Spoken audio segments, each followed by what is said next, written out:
In 1971, 61% of American adults lived in middle-class households. By 2021, that number had fallen to 50%, a half-century trend that removed 11 percentage points of the population from the economic category that modern democracy was built to sustain. This did not happen by accident. It happened through a series of structural decisions, in tax policy, in trade policy, in monetary policy, whose consequences for the middle class were predictable at the time they were made, and the people who made them understood that the redistribution they were engineering would benefit asset owners at the direct expense of wage earners. The wages-productivity divorce.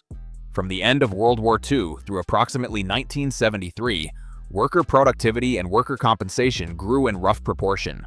When workers produced more, they were paid more. This is the basic bargain that created the American middle class. The idea that economic growth would be broadly shared. That relationship broke in the mid-1970s and has not been restored. Since 1979, worker productivity in the United States has increased by approximately 61%.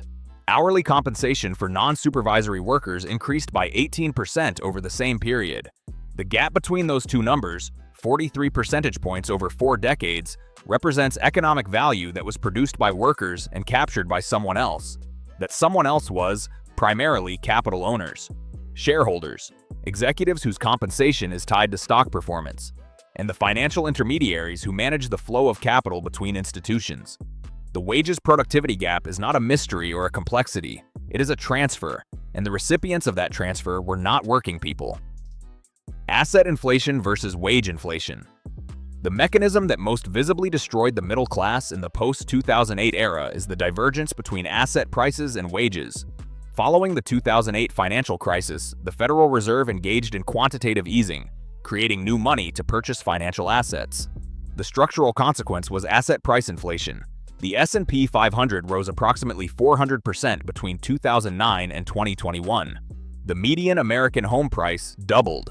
Median wages rose approximately 20% over the same period, roughly in line with inflation, which means in real terms, wages went nowhere. The middle class holds most of its wealth in home equity and retirement accounts. The wealthy hold most of theirs in stocks, real estate portfolios, and private businesses. When asset prices inflate dramatically and wages do not, the wealth gap widens regardless of how hard middle-class workers work or how responsibly they manage their finances. The system moved against them, not their choices. Who profits? The disappearance of the middle class is not a shared loss. It is a redistribution. The financial services industry profits from managing retirement assets of a population that can no longer rely on pensions. The healthcare industry profits from a middle class with limited negotiating power over medical costs, now consuming 17% of GDP. The real estate investment trust sector profits from a generation priced out of home ownership and forced into rental markets. In 2017, the Tax Cuts and Jobs Act reduced the corporate tax rate from 35% to 21% and doubled the estate tax exemption. Both changes disproportionately benefited the top 1%.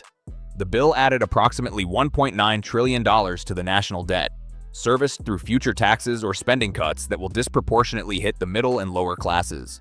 The policy was sold as economic stimulus. The Congressional Budget Office projected that the primary beneficiaries would be corporations and high-income households. That projection was accurate. The political economy of disappearance. The middle class is losing political power at roughly the same rate it is losing economic power.